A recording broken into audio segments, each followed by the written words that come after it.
గారు అదే విధంగా ఈ నిర్మాణ బాధ్యతలు నిర్వహించ భవనాల శాఖ మంత్రివర్యులు మిత్రులు కోమటిరెడ్డి వెంకటరెడ్డి గారు, హైదరాబాద్ ఇన్ఛార్జ్ నగర మంత్రివర్యులు మిత్రులు పొన్నం ప్రభాకర్ గారు, స్థానిక శాసనసభ్యులు నవీన్ యాదవ్ గారు,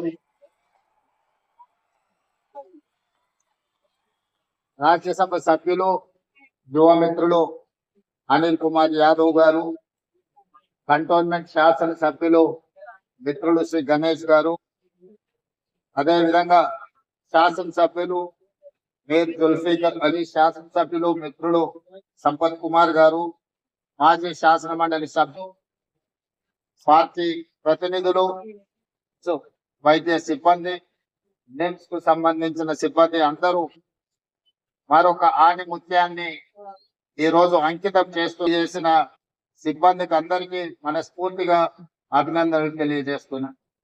ముఖ్యంగా దామోదర్ రాజ్ నరసింహ గారు, కోమటిరెడ్డి వెంకటరెడ్డి గారు ప్రత్యేకమైన శ్రద్ధ తీసుకొని ఈ పనులను స్వయంగా పర్యవేక్షించి పదే పదే ఇక్కడికి పర్యటన చేసి శ్రద్ధ వహించి ఈ రోజు పూర్తి చేసుకొని తెలంగాణ ప్రజలకు అంకితం చేస్తున్నందుకు మనస్ఫూర్తి ఈ రోజు మేము ప్రాధాన్యత కింద తీసుకున్నాం. వ్యవసాయమే కాకుండా మహిళా సంక్షేమ అభివృద్ధితో పాటు ఈ రోజు విద్యా వైద్యాన్ని రాష్ట్ర ప్రభుత్వం అత్యంత ప్రాధాన్యత అంశంగా తీసుకెళ్తుంది.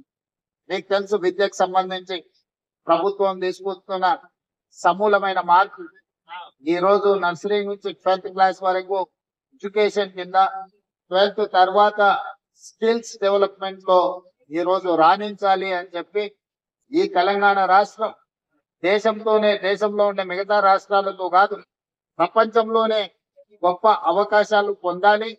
ఇందులో ముఖ్యంగా girls nursing college, medical doctors అయ్యి ప్రపంచంలోనే సేవలు అందించాలని ముఖ్యంగా జర్మనీ, జపాన్, సౌత్ కొరియా లాంటి దేశాలు మన నర్సింగ్ స్టాఫ్ మీద ఎంతో ఆసక్తి చూపిస్తున్నారు.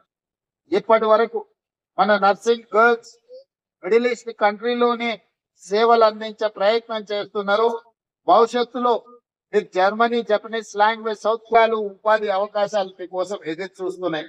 అందుకే ఈ రోజు నర్సింగ్ కాలేజెస్ కానీ పారా డాక్టర్స్ నియామకంలో నాకు తెలిసి దామోదర్ రాజ నరసింహ గారు వారు చెప్పాలి.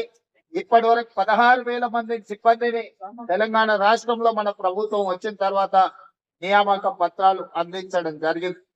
ఎప్పుడు కూడా ఇంత పెద్ద ఎత్తున ఈ నియామకాలు చేపట్టలేదు. ఈ రోజు పేదల ఆరోగ్యము మా బాధ్యతగా మేము భావిస్తున్నాం.